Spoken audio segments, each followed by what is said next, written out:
What happens when a Hollywood star, known for their deep faith and humanity, faces a host who knows no boundaries and provocation? This moment on The Howard Stern Show became one that shocked audiences and sparked global conversations. Jonathan Roumie, the actor celebrated for his role as Jesus in The Chosen, appeared on the show to promote a new season of the series.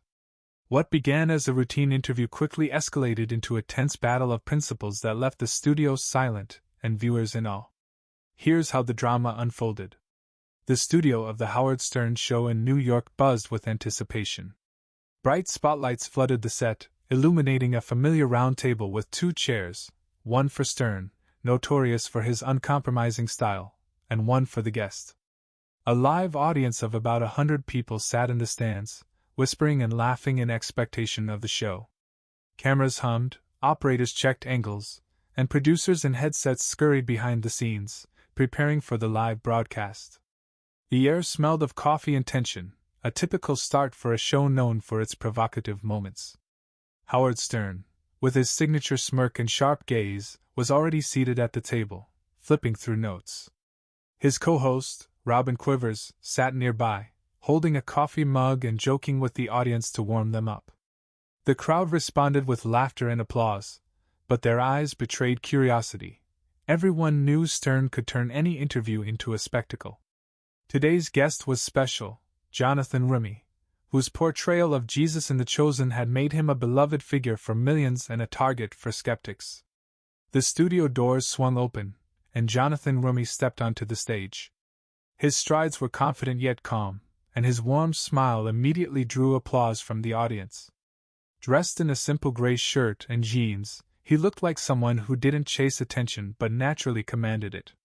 Roumie waved, sat in the chair opposite Stern, and let out a playful sigh, as if joking about bracing himself for the challenge.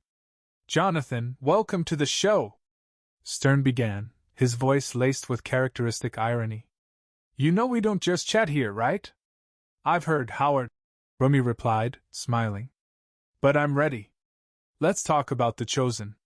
The audience laughed, sensing the light-hearted moment. Robin chimed in. "Oh, he thinks he's ready," and the studio erupted in laughter.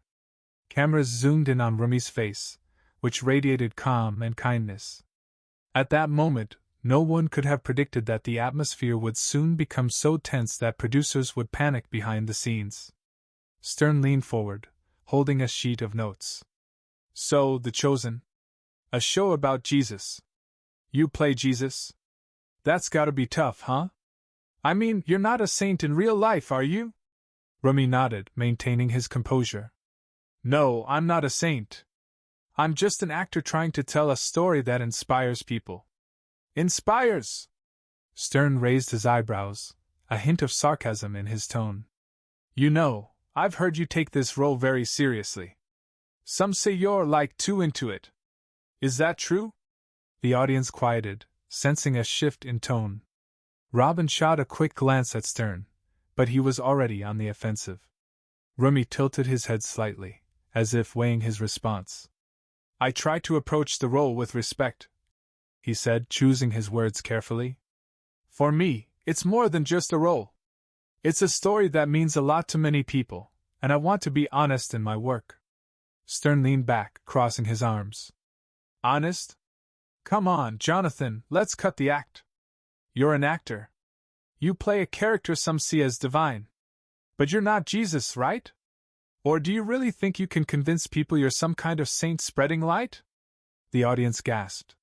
Some laughed nervously. Robin tried to intervene. "Howard, maybe let him talk about the show." But Stern waved her off. "No, Robin, I want to know," he pressed, turning to Roumie. "You get that some people think this is hypocritical, right? You play Jesus, preaching love and peace, but you're just a regular guy. You've got your sins, your flaws. Don't you think you're selling people an illusion?" The studio fell silent. Some audience members whispered, and a few pulled out their phones to record. Robin looked uncomfortable, her fingers nervously gripping her mug. Behind the scenes, a producer in a headset began frantically gesturing to an operator, signaling to keep Roumie in frame. Roumie took a deep breath, his voice trembling but firm. "Howard, I'm not selling an illusion," he said. "I'm telling a story that helps people find meaning, hope. I don't claim to be holy. I'm just doing my job." Stern laughed, the sound sharp and almost mocking. "Oh, come on, Jonathan. You know how this looks. You're in a show making millions, while positioning yourself as some spiritual leader. It's just marketing, isn't it? You're using people's faith for fame." The silence in the studio was deafening. Some in the audience began to murmur, others recorded. Robin tried again. "Howard, that's a bit much." But Stern only smirked, clearly enjoying the moment. Roumie lowered his gaze for a moment, as if gathering his thoughts. His hands gripped the armrests, then he slowly looked up, a spark in his eyes. The cameras captured it, and an operator whispered into a radio. "This is going viral."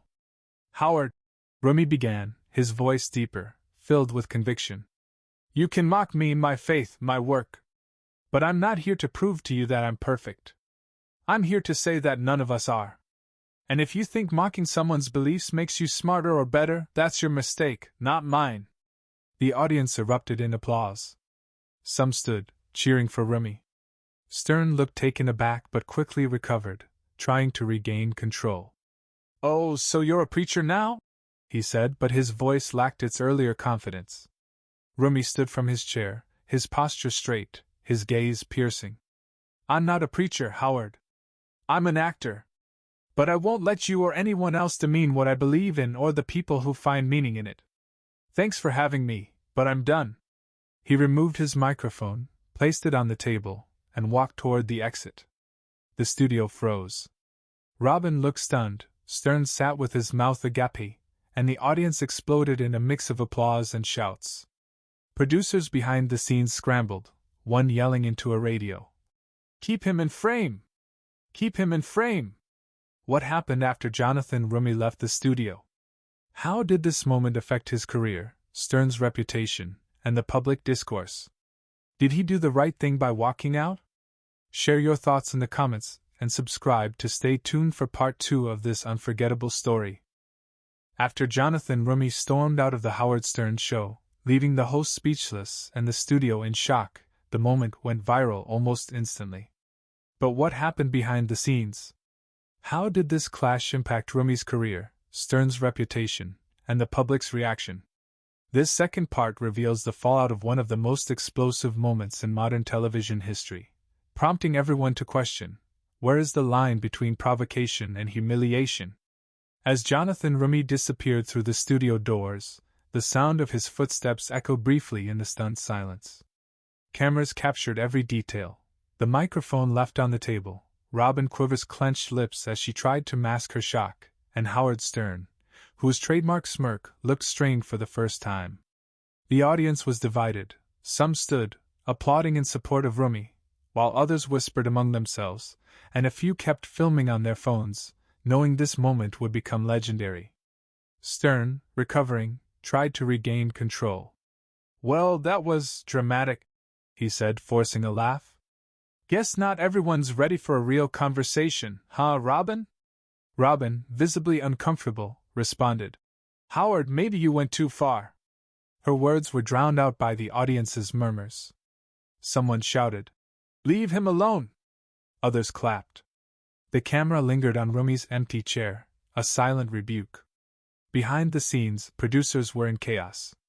One yelled into a radio, "We lost the guest! What do we do?" Operators scrambled to catch the final shots, but the doors had already closed behind Roumie. The studio, built on provocation, had encountered a moment that surpassed all expectations. Within an hour, clips of Roumie's appearance flooded social media. The hashtag #RoumieWalksOut trended #1 on X, and his quote, "If you think mocking someone's beliefs makes you smarter, that's your mistake," racked up millions of views.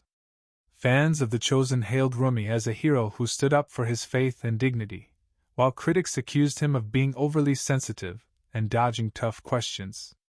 The video of him dropping the mic and walking out spread across YouTube, TikTok, and Instagram, igniting a firestorm of comments. Roumie's team issued a swift statement. "Jonathan Roumie is grateful for the support, and remains committed to his mission of inspiring and uniting people through art. In the days that followed, he received thousands of letters from fans thanking him for his courage and humanity. One anonymous letter, shared publicly, read, "I lost faith after personal tragedies, but your stand reminded me that dignity and respect still matter. Thank you." The popularity of The Chosen soared. With the new season, he was promoting breaking viewership records and attracting a wave of new fans. Howard Stern, known for weathering scandals, faced unexpected backlash.